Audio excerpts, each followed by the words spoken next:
साथियों, भारतीय राष्ट्रीय कांग्रेस ने बेटियों के आंसुओं के बीच में, न्याय और अन्याय के बीच में मुझे इतनी बड़ी एक जिम्मेदारी सौंपी है भारतीय राष्ट्रीय महिला कांग्रेस की राष्ट्रीय अध्यक्ष के तौर पर। मुझे अपनी जिम्मेदारियों का एहसास है, उन उम्मीदों का एहसास है जो हमसे जुड़ी हुई हैं। मैं आपको वीडियो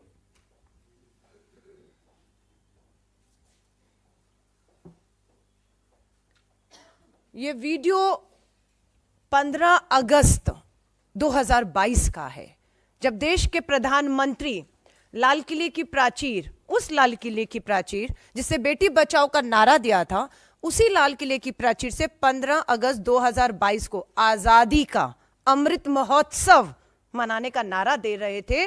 कथनी थी और करनी ये थी कि 15 अगस्त 2012 को देश की बेटी, उस समय 21 साल की, 5 महीने के गर्भ से थी, 11 लोग सामूहिक बलात्कार करते हैं, परिवार के सदस्यों की हत्या करते हैं, जिसमें 3 साल की मासूम बच्ची भी शामिल थी, उनको रिहा करते हैं और उसका जश्न, उनका स्वागत हार, मालाओं से, मिठाई से विश्व हिंदू परिषद के दफ्तर में होता है। और आप देख रहे हैं इन सबका स्वागत हुआ। स्वागत के जश्न के मंच पर भाजपा के विधायक और भाजपा के सांसद इन 11 हत्यारे, बलात्कार के दोषियों के साथ मंच शेयर करते हैं। सुप्रीम कोर्ट का आज का फैसला कांग्रेस के उन सभी आरोपों पर मोहर लगाता है जो आरोप हमारे ये कहते रहे कि भाजपा प्रधानमंत्री जी की कथनी बेटी बचाओ की, लेकिन करनी में बलात्कारी और अपराधियों को बचाओ वाली थी, उसके साथ खड़ा है। सुप्रीम कोर्ट के आज के फैसले ने, मैं आपको यकीन दिला रही हूं, महिला हूं, देश की करोड़ों बेटियां जो न्याय की उम्मीद में अदालतों में उनके पिता और भाई के साथ लगातार चक्कर काट रहे हैं, उनकी उम्मीदों को जिंदा रखने का काम सुप्रीम कोर्ट के आज के फैसले ने किया है। बताया आपको, गोधरा के विधायक को ये संस्कारी बलात्कारी लग रहे थे, उनके लिए संस्कारी शब्द का इस्तेमाल किया जाता है। अब बात यह है कि जब आजादी का अमृत महोत्सव, एक तरफ नारा, दूसरी तरफ बलात्कारियों की रिहाई और उसके बारे में उसका जश्न, हम सिर्फ एक ही मांग करते हैं देश के प्रधानमंत्री और भाजपा को, सुप्रीम कोर्ट के इस फैसले के बाद देश की बेटियों से, करोड़ों बेटियों से देश से माफी मांगनी चाहिए। आप पूरी तरह बेनकाब हो चुके हैं। सुप्रीम कोर्ट अगर आदेश ना देता तो ब्रजभूषण शरण के खिलाफ एफआईआर करने की किसी की हिम्मत नहीं थी। वो हिम्मत आज भी नहीं दिखाई दे रही है कि उसकी गिरफ्तारी से दिल्ली पुलिस अभी भी घबरा रही है। भारत जोड़ो न्याय यात्रा, लोग पूछ रहे थे क्या जरूरत है? उस मणिपुर से ये भारत जोड़ो न्याय यात्रा शुरू हो रही है, जिस मणिपुर में थाने के से आदिवासी बेटियों को खींचकर बाहर लाकर सामूहिक बलात्कार किया जाता है। ये यात्रा वहां से शुरू हो रही है। ये यात्रा हरियाणा से होते हुए पूर्व से पश्चिम के गुजरात तक, देश की बेटी बिल्किस बानो हो, साक्षी मलिक हो, या मणिपुर की आदिवासी बेटियां हो, या ये भाजपा के ये सारे विधायक हैं, ये सांसद हैं, ये पूर्व केंद्रीय मंत्री हैं, सब पे नाबालिग बेटियों के बलात्कार के गंभीर आरोप हैं। हाल ही में जो रामदुलार गौर एमएलए पर हुआ, 2014 का मामला है। 2024 में फैसला आता है कि भाजपा के विधायक नाबालिग बेटी के बलात्कार के दोषी, 10 साल लग गए प्रधानमंत्री जी 2014 से 24 में साबित करते ही। और आपका तो ये कहना था नाबालिग बेटी के बलात्कारियों को पोक्सो कानून में फांसी होनी चाहिए। अभी तक ये सभी के सभी भाजपा के सम्मानित संस्कारी सदस्य हैं, पार्टी से बाहर नहीं किए गए। आज भी, अभी भी जब मैं आपसे बात कर रही हूं। सो भारतीय राष्ट्रीय कांग्रेस,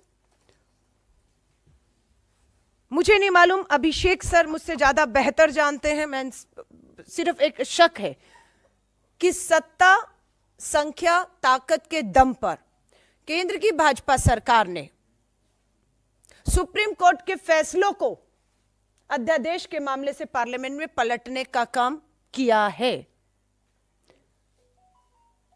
क्या इस फैसले को भी, जिसमें सुप्रीम कोर्ट का आदेश है कि 2 हफ्ते के भीतर भाजपा की राज्य सरकार, केंद्र सरकार की मोहर लगने के बाद 15 अगस्त को 11 बलात्कारी हत्यारों को जो रिहा किया है, 2 हफ्ते में उन्हें वापस जेल भेजना है। क्या इन 2 हफ्तों में ये 11 बलात्कारी हत्यारे जेल जाएंगे सुप्रीम कोर्ट के आदेश के अनुसार, या फिर हम सत्ता और संख्या के दम पर सुप्रीम कोर्ट के इस फैसले को पलटते हुए बलात्कारी और इन 11 हत्यारों को यूं ही आजाद घूमते हुए देखेंगे? क्योंकि ये सरकार ने जब इन्हें रिहा किया, तो याद रखिएगा 15 अगस्त 2022 को जब रिहा किया, तब गुजरात का चुनाव सर पर खड़ा था। 11 को रिहा ही नहीं किया, विश्व हिंदू परिषद और भाजपा के मंचों पर बिठा बिठा कर इनको प्रचार प्रसार में लेकर गए और अपनी सरकार गुजरात में बनाई। आज 2024 के चुनाव हैं, उससे पहले यह महत्वपूर्ण फैसला आया है। अब क्या 2024 में से पहले ये जेल जाएंगे इसी महीने, जो 2 हफ्ते का समय सुप्रीम कोर्ट ने दिया है, या अध्यादेश लाके सत्ता और संख्या के दम पर इस फैसले को पलटकर 24 में ये फिर 400 पार का भाजपा का नारा, हैट्रिक के नारे को ये बलात्कारी और ये इनके विधायक मोदी जी के लिए, भाजपा के लिए साकार करेंगे? ये देश पूछ रहा है, ये देश पूछ रहा है। क्योंकि गुजरात चुनावों के पहले रिहा हुई, 2024 के चुनाव से पहले यह फैसला आया है, और हम देश के प्रधानमंत्री को कहते हैं, आइए देश के सामने, 10 साल हो गए आपके जुमले, आपके नारे हकीकत से कोसों दूर हैं। आपको बताया अपराधियों के साथ सरकार कहां खड़ी है। हरियाणा में बार बार एक बलात्कार के दोषी उम्र कैद में उन्हें आप बार बार बेल देते हैं। ब्रजभूषण की एफआईआर, गिरफ्तारी नहीं होती, न्याय नहीं मिलता है। मणिपुर की बेटियां यहां पर आपकी दिल्ली की दहलीज पर, जंतर मंतर पर अपना सर पटक पटक कर चली गई, उनके लिए भी एफआईआर और कानूनी कार्रवाई सरकार करे, सुप्रीम कोर्ट को फटकार लगानी पड़ी। तब हरकत में आई केंद्र की और मणिपुर की सरकार, और आज भी केंद्र और गुजरात में भाजपा की सरकार और सुप्रीम कोर्ट का यह फैसला पूरी तरह से भाजपा को बेनकाब करता है।